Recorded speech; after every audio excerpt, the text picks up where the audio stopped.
Pasta. Wow. ఇష్టమా నీకు? yes. నీకోసమే అది ఉడకబెడుతున్నా. ఉడకబెట్టిన తర్వాత దీన్ని వేసి ఇస్తాం నీకు బ్రేక్ఫాస్ట్.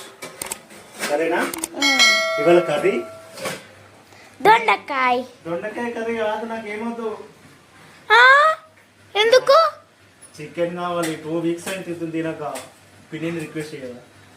పిన్ని ప్లీజ్ పిన్ని, నాకు తినాలనిపిస్తుంది.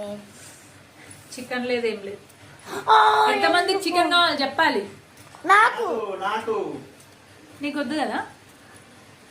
Majority of minority. నాకు నీ చేతులు చిక్కి, నువ్వు కూడా చేతులు ఎత్తి చిక్కి. మనకు కూడా చికెన్. నాకు చికెన్ కావాలి. ఓకే, ఇవాళ చికెన్ కర్రీ. yes.